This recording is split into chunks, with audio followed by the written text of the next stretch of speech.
I was looking at some charts about the flow of migrants over the southwest border from the CBP. And indeed, we've seen a spike to the highest levels of immigration across that area in American history, at least in the history of the United States of America. How have you dealt with that in San Antonio? How have the people of San Antonio dealt with that influx of immigration? Sure. Well, good morning, and thank you for having me. I think the first thing I would say is contextualize this.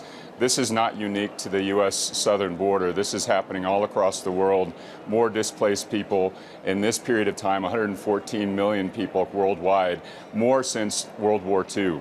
So what's happening at the southern border is not unique. What is unique, however, is the political and legislative paralysis within our political system in the United States. How we have handled that at the local level, since we don't deal with solutions to immigration policy, is that we've had cooperation from the Biden and Harris administration to provide resources so that we can do two things. We can make sure that we continue to uphold our values as a nation, but we also deal with safety and resources in a way that allows people to move on to their next destination while protecting public safety. It has been a successful effort, and since that period of time when President Biden issued his executive orders, we've seen about a 90% decrease in traffic through our migrant resource center. So it works when Congress puts solutions together. If they yield to the politics of Donald Trump and we're left with no solutions, it's incumbent upon presidential leadership, and that's exactly what we've seen with President Biden. Mr. Mayor, I imagine you have to uphold the law. Do you then, when you find someone in this country illegally, work with the government to send that person back to his or her home country, or do you move that person along in the system somehow? How do you sort of stop the breaking of the law in that situation?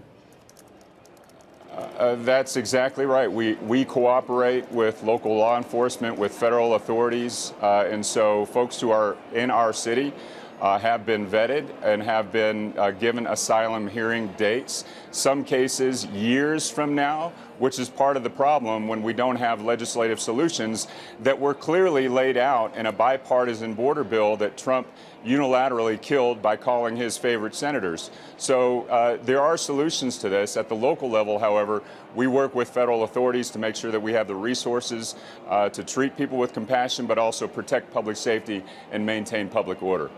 And I want to bring the labor market into this conversation. We know, of course, at a federal level that it's still very strong, but there was an interesting story from Texas Monthly recently, which actually found that Texas has 80 workers for every 100 open jobs, and that construction jobs in particular have a high degree of job openings right now. And I'm curious, I mean, how has immigration impacted that? Have you been able to fill some of those job openings with migrants? Well, San Antonio is a international city. We are a city that has been multicultural and has roughly a 15% foreign-born population. So, immigrants are part of our labor force, regardless of the career field, in high-skilled positions and in all kinds of markets. So, of course, immigrants are part of our construction workforce as well, same as residents of San Antonio. And we know in this period of time when there's an extensive amount of capital investment, a lot of construction going on, there is a need for construction workers, there is a need for manufacturing workers, and we've put a lot of our own resources, including resources from Vice President Harris and President Biden, to help us continue to build the skills in our workforce to make sure that we can fill those jobs.